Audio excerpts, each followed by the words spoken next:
नमस्कार, भटकंती चॅनल मध्ये आपले स्वागत आहे। आज आपण एकलव्याबद्दल संपूर्ण माहिती पाहणार आहोत की एकलव्य कोण होता, त्याला कोणी मारले आणि त्याची गुरूंवर किती दृढ निष्ठा होती, हे सर्व आपण ह्या व्हिडिओच्या माध्यमातून पाहणार आहोत। तर एकलव्य हा हिरण्यधनु आणि सुलेखा यांचा हा पुत्र होता। एकलव्य हा भिल्ल पुत्र होता आणि त्याला अभय असे म्हणत असे। त्यांनी आपली प्राथमिक शिक्षा ही गुरुकुलामधून प्राप्त केली। लहानपणापासून त्याला धनुर्विद्या शिकण्याची फार वेड होते आणि एकलव्य म्हणजे महापराक्रमी योद्धा, आज्ञाधारी शिष्य मानले जाते। त्याचे दुर्भाग्य म्हणजे महाभारताच्या युद्धामध्ये सहभागी राहू शकला नाही। महाभारताच्या युद्धाच्या अगोदरच मृत्यू प्राप्त झाला।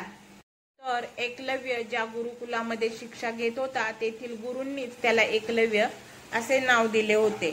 एकलव्य याला धनुर्विद्येचा प्रचंड वेड असल्यामुळे त्याने आपल्या पित्याकडे मला ही विद्या गुरु द्रोणाचार्यांकडूनच शिकायची असा हट्ट केला। तेव्हा त्याचे पिता त्याला गुरु द्रोणाचार्यांकडे घेऊन गेले आणि जेव्हा हे दोघं पिता पुत्र गुरु द्रोणाचार्यांकडे गेले तेव्हा गुरु द्रोणाचार्यांनी त्यांना ही विद्या देण्यास, त्या एकलव्याला ही विद्या देण्यास नकार दिला। कारण त्यांनी सांगितले की मी फक्त क्षत्रिय आणि ब्राह्मण यांनाच ही विद्या देतो। तेव्हा त्या बालकाने त्या गुरु द्रोणाचार्यांची मूर्ती आपल्या डोळ्यात साठवली आणि आपल्या पित्याला तिथून निघण्यास सांगितले। थोड्या अंतरावर पुढे गेल्यानंतर एकलव्य आपल्या पित्याला म्हणाला, तुम्ही घरी जा, आणि एकलव्य जंगलात निघून गेला। तिथे त्याने एक गुरु द्रोणाचार्यांची मूर्ती बनवली। या मूर्तीच्या पुढे उभे राहून एकलव्याने ही विद्या ग्रहण करण्यास सुरुवात केली आणि त्याने रोज त्या विद्येची साधना केली आणि हळूहळू हा एकलव्य हा प्रचंड त्या विद्येमध्ये पारंगत होत गेला। एक दिवस गुरु द्रोणाचार्य आणि त्यांचे शिष्य हे जंगलामध्ये चालले होते आणि त्यांच्या सोबत एक कुत्रा देखील होता।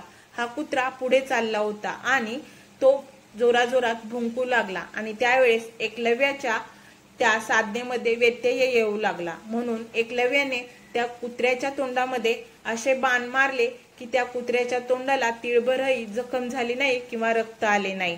आणि जेव्हा हे गुरु द्रोणाचार्यांनी पाहिले तेव्हा आश्चर्यचकित झाले। त्यांनी, कारण आपल्या सगळ्यांना तर माहित आहे की द्रोणाचार्यांचा अर्जुन हा सर्वश्रेष्ठ धनुर्विद्या येणारा एकमेव शिष्य होता। म्हणून एकलव्य ही सगळी कला शिकला कसा हे द्रोणाचार्यांना वाटू लागले। असा विचार केला की ही विद्या तर मी फक्त अर्जुनाला शिकवली आहे, मग हा असा कोण आहे की ज्याला ही अशी विद्या पारंगत आहे। तेव्हा गुरु द्रोणाचार्य त्या एकलव्याच्या जवळ गेले आणि त्याला विचारले की तुला हे कोणी शिकवले। आणि तेव्हा त्यांनी आपला पुतळा समोर पाहिला आणि त्यांना सगळे समजले। आणि त्यावेळेस गुरु द्रोणाचार्यांनी त्याला सांगितले, तू मला गुरु मानतो ना, मग मला तुला गुरुदक्षिणा द्यावी लागेल। तेव्हा एकलव्याने मोठ्या आदराने सांगितले की तुम्ही जे काही मागाल ते मी देणार, असं एकलव्याने सांगितले। नंतर गुरु द्रोणाचार्यांनी उजव्या हाताचा अंगठा मला दे, जरासाही विलंब न करता एकलव्याने आपल्या उजव्या हाताचा अंगठा कापला आणि गुरु द्रोणाचार्यांना गुरुदक्षिणा दिली। गुरु द्रोणाचार्यांना वाटले की 4 बोटांनी ह्याला बाण मारता येणार नाही आणि नंतर पुढे जाऊन एकलव्याने 4 बोटांनी बाण मारण्याची कला अवगत केली आणि धनुर्विद्येमध्ये सर्वश्रेष्ठ बनण्याचं स्वप्न त्याने पूर्ण केले।